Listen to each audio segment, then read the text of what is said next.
Ministerio de Justicia. Cuando cambiamos, todo se transforma.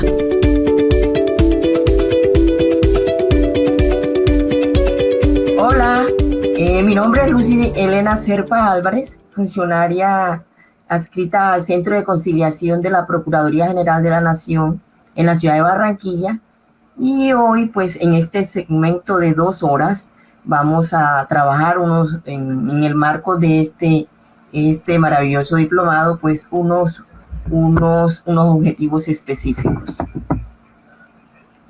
Este diplomado, que ha sido denominado Diplomado en Conciliación Extrajudicial en Derecho, con énfasis en resolución de conflictos agrarios y componente de mujer y género.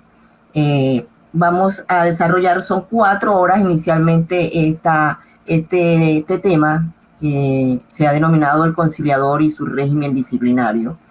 Entonces, para estas 2 horas, pues vamos a desarrollar, como les decía, unos objetivos específicos, y es que ustedes conozcan, pues, un breve marco histórico de la evolución de las relaciones de sujeción y la conciliación.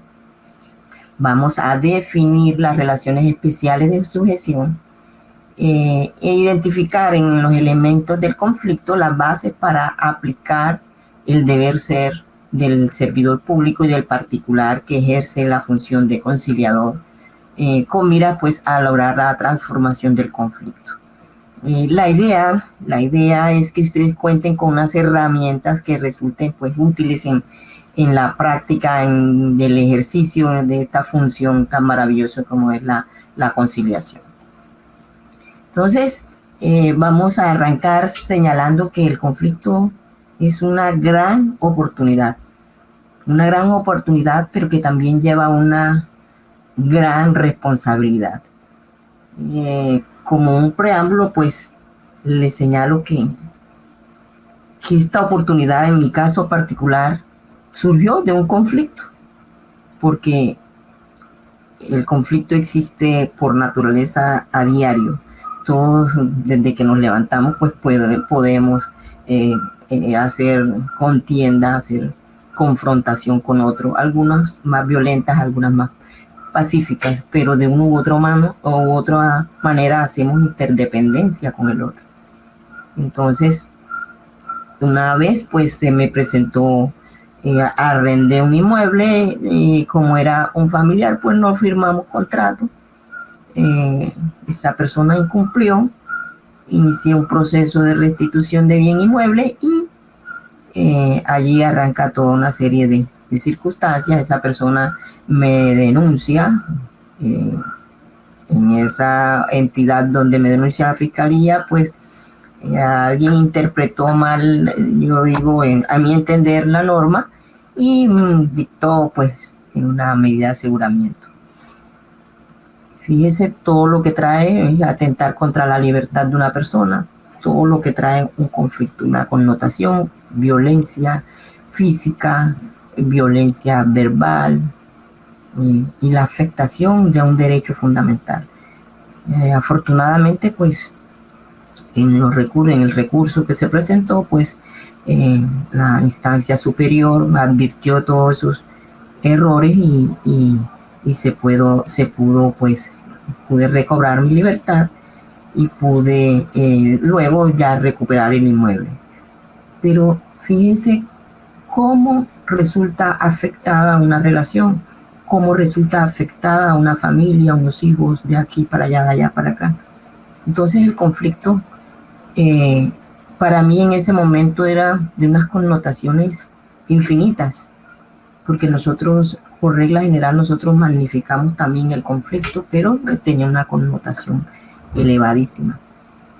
Pero se dio la oportunidad de que en una formación como esta yo comenzara a pensar de qué manera debía resolver mis conflictos en adelante.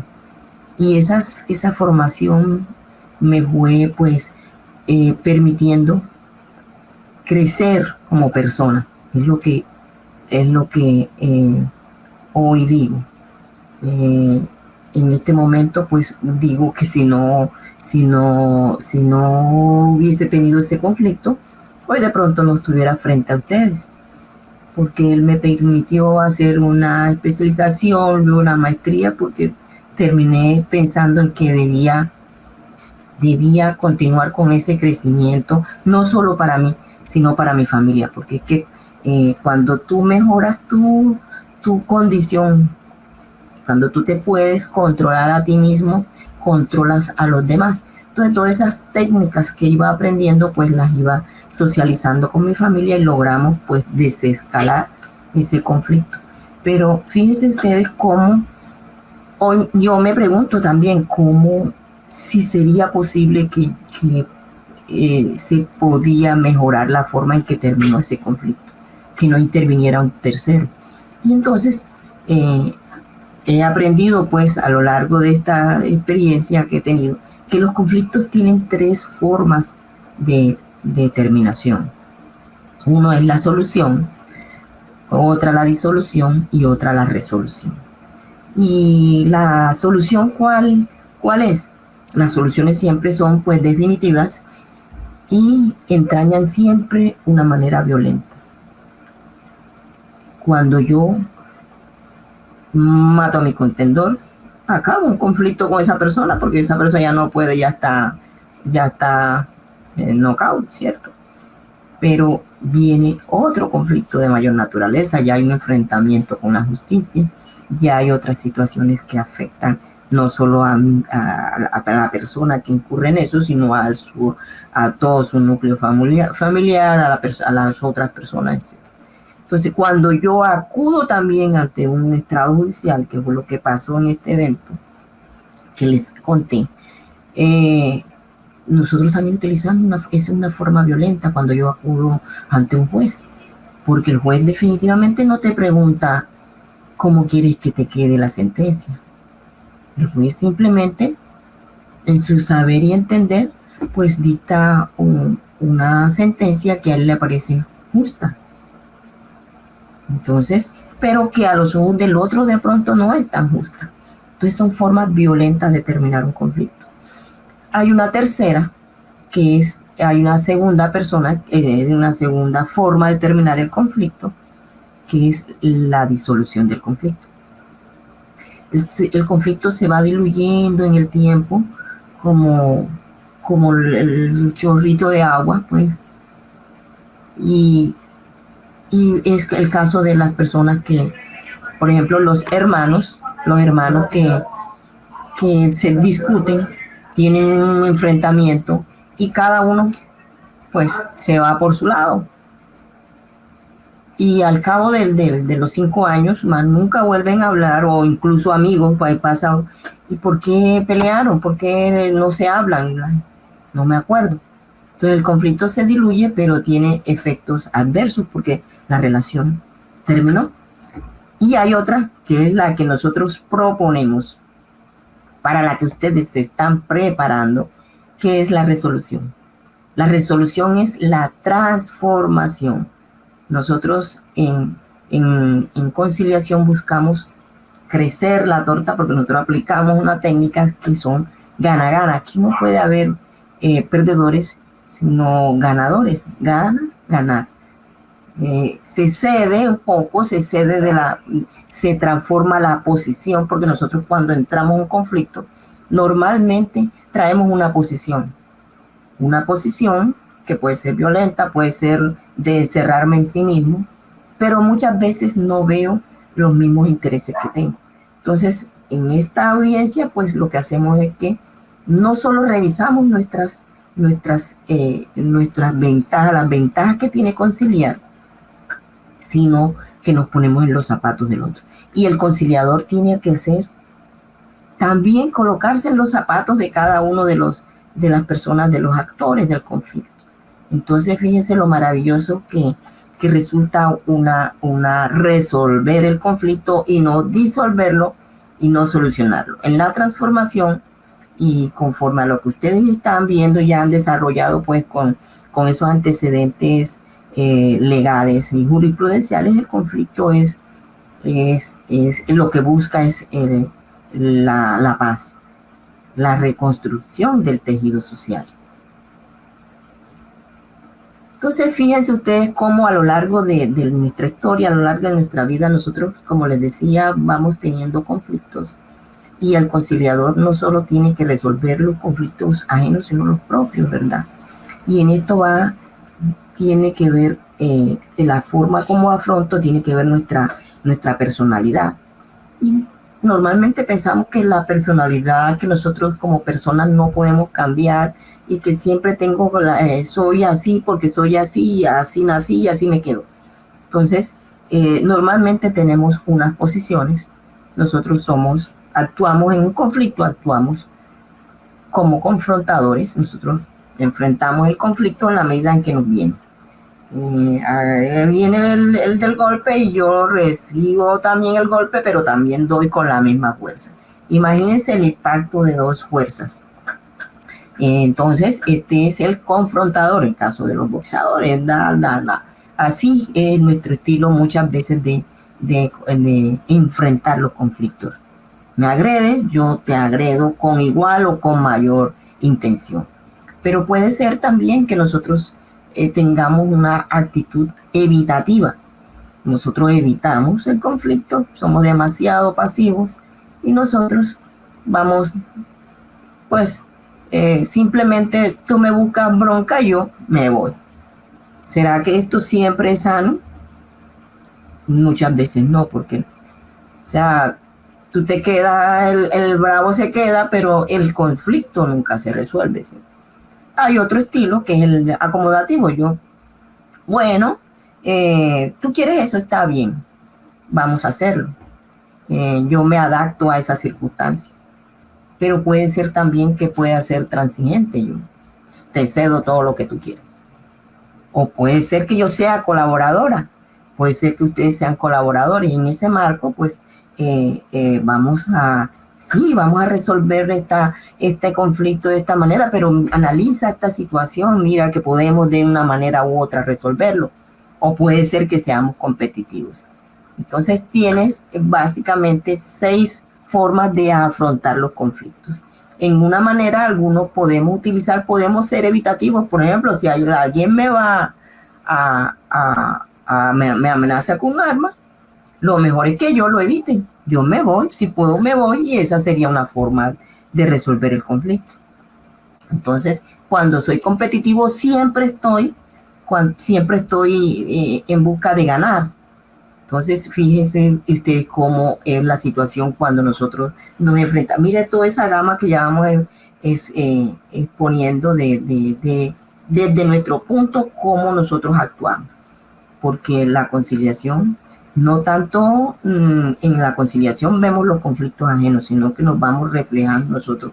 Me pasó esto, o en este momento estoy atravesando por esta circunstancia, y de qué manera lo voy a enfrentar, o de qué manera ya lo estoy afrontando, ¿ok?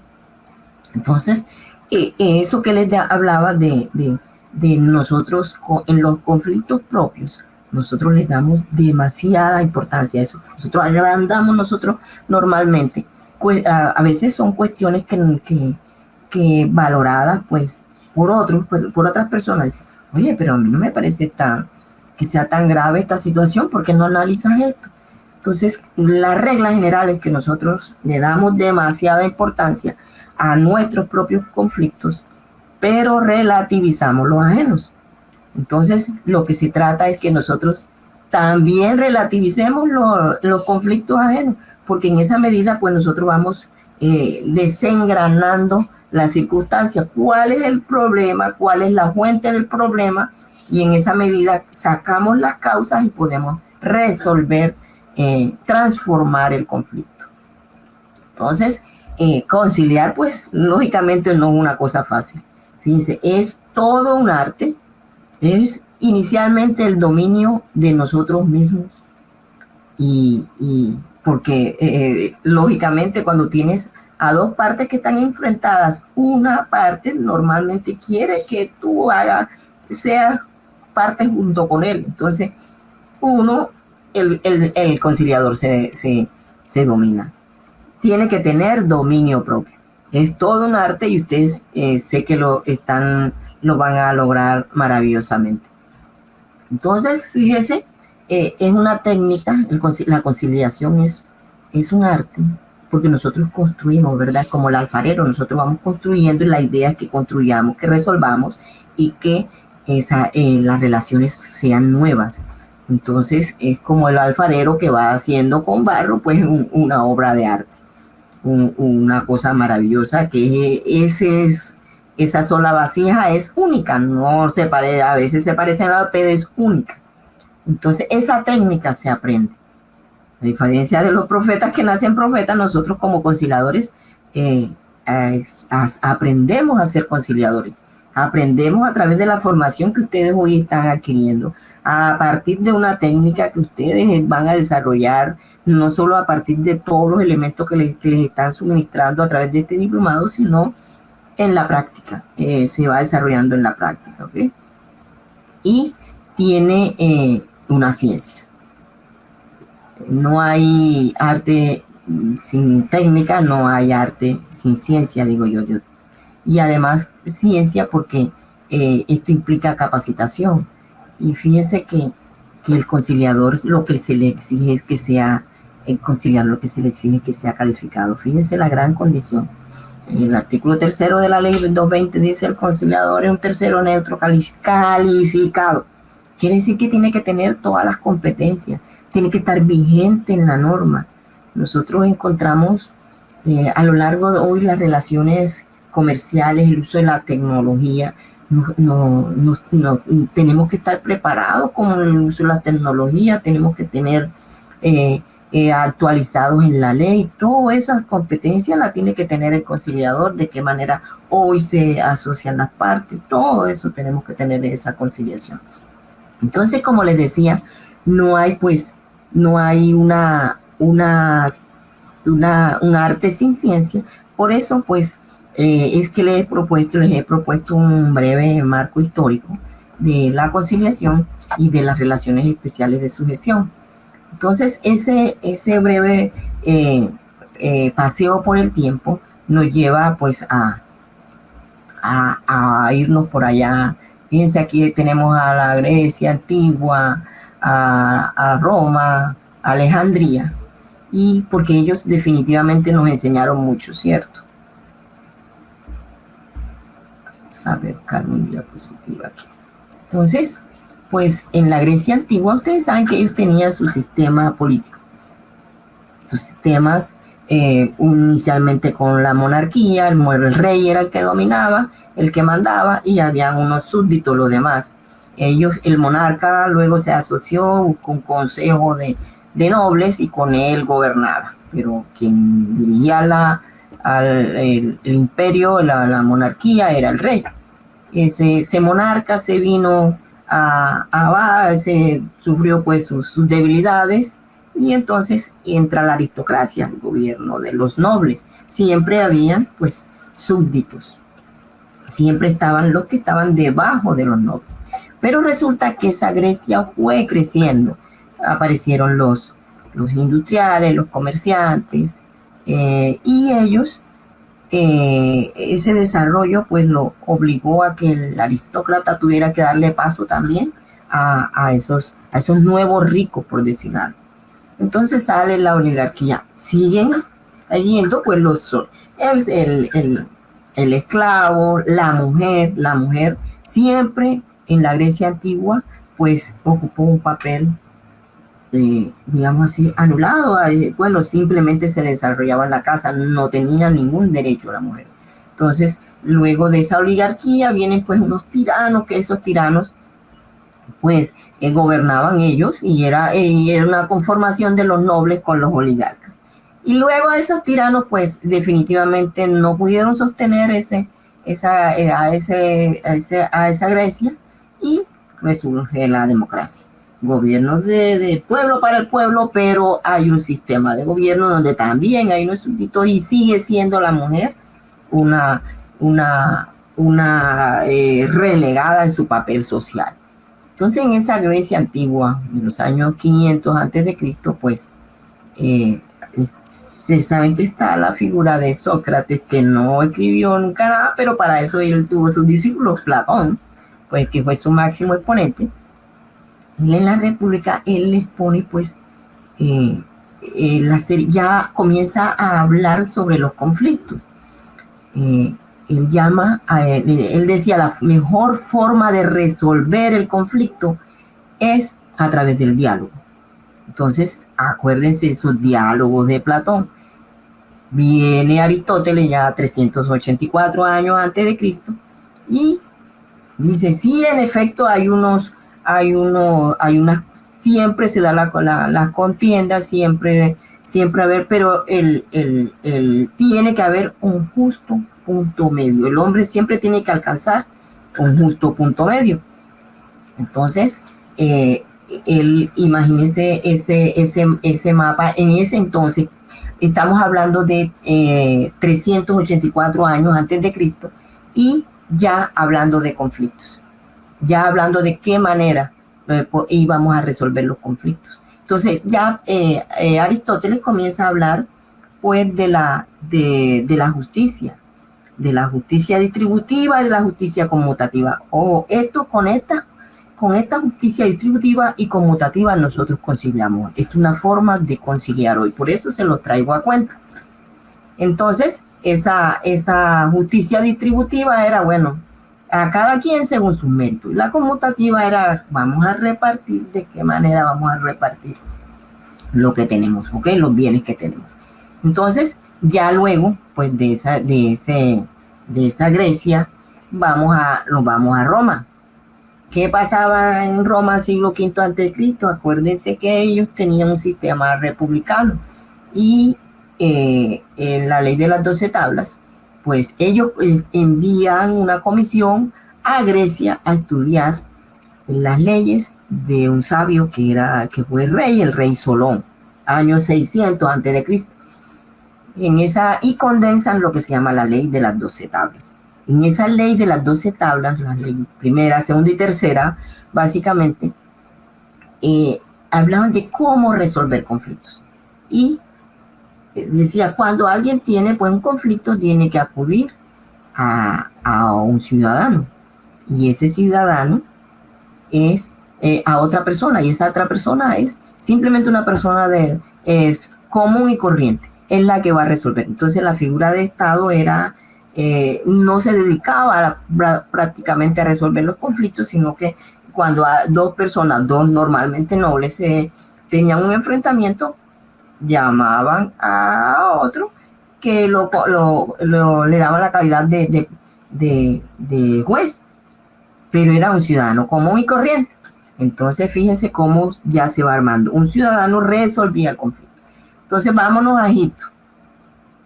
Ustedes saben, pues ya Egipto trae toda esa historia, va recogiendo Grecia, Roma. En Egipto, en el siglo III antes de Cristo, la historia nos cuenta que 70 hombres fueron enviados también a revisar, a recoger, fueron convocados 70 hombres a recaudar la información, la historia de Israel.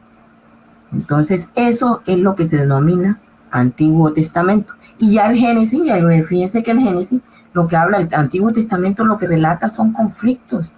Desde el Génesis, Adán le echó la culpa a Eva le echó la culpa a la serpiente, etc. Entonces, y a lo largo de todo el Antiguo Testamento, lo que ustedes encuentran es conflictos.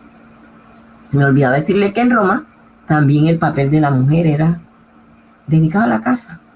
No tenía acceso, no tenía voto, absolutamente.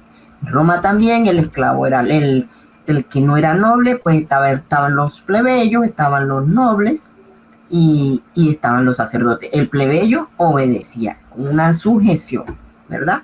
Y la mujer era sujeta al hombre. Lo mismo pasaba en el Antiguo Testamento, ¿cierto? La mujer siempre ocupaba un papel secundario, pero la figura del pater familia era el hombre. Entonces, a partir del nacimiento de Jesús, pues aparecen luego de su muerte y crucifixión, aparecen el Nuevo Testamento, que recoge toda la historia de Cristo. Y en este Nuevo Testamento también lo que relata es cómo Jesús iba resolviendo conflictos, cómo él mismo tuvo conflictos.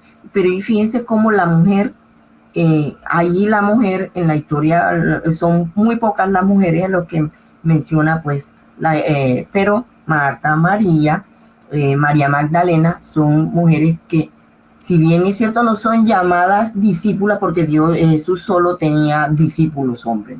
El papel de la mujer seguía siendo relegada a lo largo de toda la historia. Seguían los esclavos, seguían toda la historia. Entonces vámonos a ya en esos evangelios, los hechos de los apóstoles, las epístolas de Pablo, el libro del Apocalipsis. Y a lo largo de eso también se refieren conflictos. Por ejemplo, Mateo, pues Mateo, que era, acuérdense, era un recaudador de impuestos, pero una vez llamado, él consigna, dice, en el capítulo 18, señala: si tu hermano llega a pecar, ve y repréndele a solas. Si te escucha, habrás ganado a tu hermano. Si no te escucha, llama a uno o dos. Si a él le desoye, pues díselo a la comunidad. Y si a la comunidad desoye, dice él, sea para ti como un gentil o como publicano, o sea, como un extraño. Entonces, fíjense la forma que él plantea para resolver un conflicto. Entonces, o para solucionar el conflicto, Luis, porque a la larga dice, si no puedes con él, pues déjalo ir, es básicamente lo que está planteando. Entonces, nos vamos ahora, pues, a la Edad Media. La Edad Media, pues, es el periodo, ustedes saben, de la civilización occidental, y incluye, pues, esa Francia que es obligatoria. Entonces, en Francia, pues, en esa Edad Media ya la conciliación era un requisito. Antes de acudir a los jueces había que acudir necesariamente a una conciliación. Entonces, ustedes saben el derecho, la importancia del derecho francés en nuestro sistema jurídico y a nivel mundial, a la par que pues lo tiene el derecho romano, el derecho alemán, entre otros. De Francia vienen, ustedes saben, los derechos del hombre, los derechos del ciudadano y la codificación de estos textos como el código civil que nosotros adoptamos a través luego de que fue hecho su compendio en Chile. Entonces, ¿qué pasó en la Revolución Francesa? Pues en la Revolución Francesa, antes en Francia, pues los procesos declarativos, como les decía, debían someterse a una etapa prejudicial. Esto para evitar la congestión judicial, era como el supuesto de ellos. Pero con la Revolución Francesa, eso se hizo obligatorio. Entonces, esa es la cuestión. Nosotros, pues, tomamos mucho, en nuestro Código Civil, como les planteé, es tomado de ese código francés, que fue implantado, si bien fue cierto, fue implantado por Napoleón bajo batalla, pero fue reconocido como derecho, como todo un compendio de leyes en asuntos privados. Entonces, hay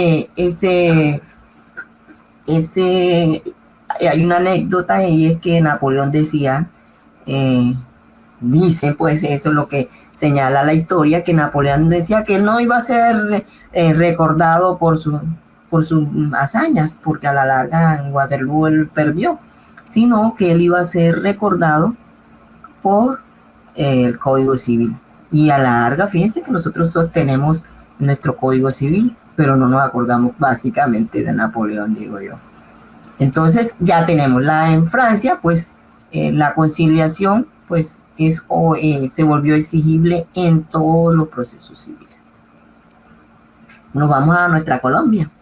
Entonces, en Colombia, pues, para ya ir cayendo en lo nuestro. En Colombia, pues, en España, la conciliación fue elevada a rango constitucional. Colombia, pues, nosotros tomamos ese sistema jurídico español por primera vez en en una ley que se expidió el 3 de junio de 1821. Entonces ustedes saben, en 1810 a 1819 se dieron las guerras independentistas, los realistas y los criollos y toda esa serie de la patria boba. Pero fíjense usted, tan cerquita de la independencia, en 1819, ya en 1821 se hablaba de conciliación. Entonces los alcaldes eran los que debían presidir los procesos de conciliación. Fíjese usted, esto se mantuvo en 1834, puro desarrollo legal. Santander también expidió una ley, todo fue desarrollo legal. Vamos a irnos más acá, la ley 23 de 1991, o sea, todavía no teníamos rango constitucional. En 1991, en marzo de 1991, se expidió la ley 23, y esta ley, que fue básicamente como un estatuto antitrámite, recogió pues unos postulados, unos principios, de ahí la confidencialidad y la reserva, pero no especificó básicamente la conciliación en asuntos civiles. Habló de la conciliación en familia, conciliación administrativa, y en general, pero no tocó el tema de la conciliación civil. El Código Civil pues lo trajo para los procesos, el Código de Procedimiento Civil lo contemplaba una conciliación para los procesos verbales sumarios. Entonces, luego se expide la ley 446 de 98, que también pues regula también unos principios, pero no teníamos una ley específica para que reglamentara o que regulara la figura de la conciliación. Entonces, en 1991, pues, nace nuestra Constitución, y allí, pues, se condensa, pues, toda ese artículo 116 que le da a las particulares esa función transitoria de administrar justicia como conciliadores. Entonces, ese desarrollo legal ya lo estuvieron viendo con la funcionaria, a cargo de esa parte. Entonces, recuerden siempre, el 116 es el que nos faculta constitucionalmente para el desarrollo de la Constitución. Y nuestra Constitución, a partir de la Constitución, se pide, antes ya se había expedido la Ley 640 de 2001. La Ley 640 ya sí trajo pues la conciliación en asuntos civiles, y tuvo desarrollo hasta la entrada en vigencia del nuevo Estatuto de Conciliación, que es la Ley 2220 de 2001. Entonces, hemos hecho como un breve repaso de lo que hoy tenemos. Hoy pues nos rige, ya ustedes saben, a partir del 30 de diciembre de 2022, el nuevo Estatuto de Conciliación. Entonces, les hablaba al inicio, les hablaba en la primera diapositiva, que nosotros tenemos una responsabilidad muy grande como conciliadores, ¿cierto? Y esa responsabilidad, ¿de dónde viene? Vamos a hablar como un subtema de esas relaciones especiales de sujeción. Acuérdense que les he mencionado que el papel de la mujer, el papel de los esclavos, como habían nobles, pero habían también los plebeyos, y que ellos estaban sujetos a los otros. Entonces, en la vida vamos estableciendo unas relaciones que en muchos casos son de sujeción. En nuestro caso, pues esas relaciones, el caso de los servidores públicos, hay unas relaciones que se han denominado en la doctrina y en la jurisprudencia como relaciones especiales de sujeción, y obedecen pues a una necesidad de regular nuestra acción con apego a la ley, ¿verdad? Eso es lo que se llama el deber ser. Entonces, en la Constitución no van a encontrar el término relaciones especiales de sujeción, porque como lo indiqué, es desarrollo doctrinal y jurisprudencial, pero fíjense lo que encontramos en la Constitución. Entonces, la regla general es que un particular, si eres un ciudadano común y corriente, pues tu regla general es que es libre. Lo único que te limita es una prohibición, que hay una norma que prohíba o que reglamente. Pero la norma general, en tratándose de ciudadanos común y corriente, es la libertad. Tú eres libre de hacer lo que quieras. Pero el servidor público no. Tampoco el particular que desempeña funciones públicas. La limitación es la regla. Entonces nosotros, pues, ¿dónde se basa esto que les acabo de decir? Pues en el artículo 6, inicialmente de la Constitución. Dice, los particulares solo son responsables ante las autoridades por infringir la Constitución y las leyes. Los servidores públicos lo son por la misma causa y por omisión o extralimitación en el ejercicio de sus funciones. Entonces, regla general, la del particular, solo responde por infringir la Constitución y la ley. En cambio, el servidor, por la misma causa, o sea, por infringir la Constitución, por infringir la ley y además por omitir, por extralimitar o por extralimitarse en el ejercicio de sus funciones. Mire ahí la responsabilidad que tenemos. Inicialmente los servidores públicos, y ustedes nos dirán, bueno, ¿y por qué yo? ¿Por qué yo tengo responsabilidad? Entonces se establecen unas relaciones, aquí les digo, relación común, y aquí una relación especial, la del servidor. Entonces, ese desarrollo de esa relación especial lo tiene el artículo 122 de la Constitución Política. Ese pone, no habrá empleo público que no tenga una función detallada en ley y reglamento. Entonces, ustedes encontrarán un manual específico de funciones y competencias, que es donde nosotros nos apegamos, ¿cierto? Servidor público, no hay servidor público que no conozca su manual de funciones y tiene que atenerse al mismo. No se puede extralimitar en sus funciones, esas son las por regla general. Entonces, miren lo que pasa con el particular. La ley determinará el régimen aplicable a los particulares que temporalmente desempeñen funciones públicas y regulará su ejercicio. Entonces, se vuelve otra relación especial de sujeción de la que les he hablado. El particular que ejerce funciones públicas, se rige por el artículo 123 de la Constitución y tiene una relación especial de sujeción. O sea, está sujeto al Estado, a la reglamentación que le dé el Estado. Entonces, el conciliador, como les decía, en el artículo 116 dice, los particulares pueden ser investidos transitoriamente de la función de administrar justicia en la condición de conciliadores. Entonces, es una función pública lo que desempeña el conciliador, lo que desempeña ya sea servidor público o sea un particular. Administra justicia. Miren la grandeza de la función. No deviene de una ley, deviene de la propia Constitución el ejercicio de esa función de administrar justicia como conciliador.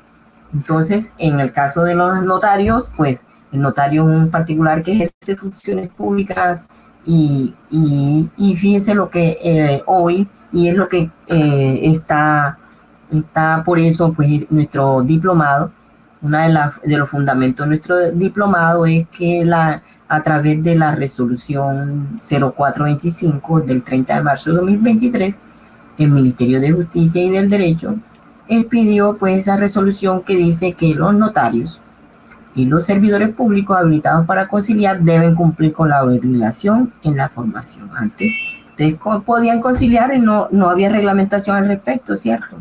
Hoy la resolución lo señala expresamente en el artículo, y el fundamento es el artículo 46 de la ley 2220 que dicen que tendrán un plazo de 1 año a partir de la expedición de la presente resolución para iniciar los procesos de formación y cumplir con la obligación. Entonces hoy los notarios pues deben a través de sus notarías crear sus propios centros de conciliación y si desempeña el notario la función, esa función es indelegable. Quiere decir que el mismo notario tiene que hacer la conciliación. Claro, el notario también puede tener conciliadores y ellos cada uno en el desempeño de su función ejerce la conciliación. Pero si la asume, si solo es el notario quien tiene esa calidad, si tiene la formación, solo el notario, es indelegable la función.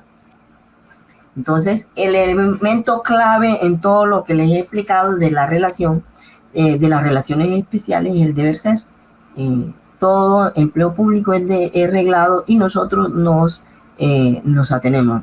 El servidor público y el particular que ejerce funciones públicas, aun cuando sea de manera transitoria, está reglamentado. Tiene unas funciones que están detalladas en la ley y en el reglamento. Entonces, ese incumplimiento de ese deber funcional es lo que genera una responsabilidad disciplinaria. Entonces, fíjense cómo de allí viene el fundamento de la falta disciplinaria, de las relaciones especiales de sujeción, de las funciones que están consignadas en la ley o en reglamento, surge el deber ser y deviene pues la responsabilidad en el caso de incumplimiento de ese deber funcional. Bueno, entonces tenemos que ese deber ser, pues en caso que se incumpla ese deber ser, fíjese que el artículo 70 de la ley 1952 de 2019, que es nuestro Código General Disciplinario, establece que este régimen disciplinario se aplica a los particulares que ejerzan funciones públicas de manera permanente o transitoria. Entonces, el tercero, el conciliador, pues lo dice la misma ley, ya se lo he reiterado. El conciliador es un tercero neutro, calificado, así dice el artículo tercero específicamente de la ley 2220, y administra justicia por voces del artículo 116 constitucional. Entonces ya hemos visto, pues ya ustedes están haciendo la formación para ser calificados. Ya ustedes saben, a lo largo de esta formación, pues no solo buscan esa calificación, ser preparados, ser competentes. Ustedes tienen que conocer la ley, como les dije inicialmente, cuál es la norma que está vigente. En el caso particular de la conciliación, un conciliador no puede llegar sin preparación a la audiencia. Esto implica esa calificación. Quiere decir que tiene que estudiar de qué materia, qué naturaleza es el conflicto que tiene, quiénes son las partes. Todo esto lo debe conocer el conciliador. Entonces, y fíjense una falta de preparación lo que puede traerle. Entonces les voy a compartir un ejemplo básico de lo que, por qué un conciliador debe estar preparado. Tuvimos el caso de una conciliación. En una conciliatón se presentaron pues muchas audiencias y hubo una en donde el conciliador no advirtió la situación. No advirtió la situación tan grave que tenía. Entonces, el asunto básicamente es un caso de responsabilidad médica, donde la niña entra por un dolor abdominal. El diagnóstico inicial pues es de parásitos, algo así. Le dan tratamiento, la devuelven a casa, la niña vuelve con el dolor, ¿no? Que tiene unos miomas, y la niña es tratada y devuelta a casa. En el transcurso de 2 días, la niña, cuando ya no puede levantarse, la niña vuelve a la clínica y la niña fallece. Ya había desarrollado una sepsis. Ese era básicamente el asunto. Entonces la niña falleció, lógicamente, por la gravedad. Ya había hecho eso, pues se había producido la septicemia, que llaman pues comúnmente. Pero resulta que esos hechos eran demasiado recientes, había ocurrido hacía solo 6 meses. Entonces, cuando se presentó la audiencia, la conciliadora o el conciliador, en este caso era un hombre, pues advirtió que las personas llevaban, los parientes, mamá, papá, llevaban la camiseta estampada de la niña, y advierte que eso había transcurrido apenas unos mesecitos antes, no ni siquiera los 6 meses. Entonces, lógicamente, y habían convocado desde el auxiliar de enfermería hasta los últimos médicos y especialistas que habían, o sea, eran muchas personas por la parte convocada y estaba la parte convocante.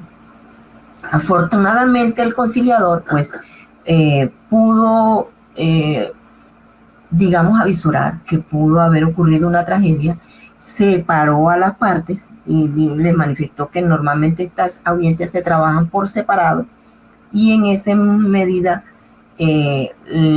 realizó el no acuerdo, hizo constancia de no acuerdo y las partes no se volvieron a encontrar. Luego el esposo de el padre de la menor volvió al centro de conciliación y dijo que él pues le contó que él era vigilante y que él había pensado en matar a todas las personas que estaban en la audiencia. Entonces fíjense ustedes cómo una situación como es tan importante, de suma y vital importancia que un conciliador antes de entrar en la audiencia. Fíjense cómo pudo ocurrir una tragedia si ese señor vigilante sale de su función, lleva su arma y en un momento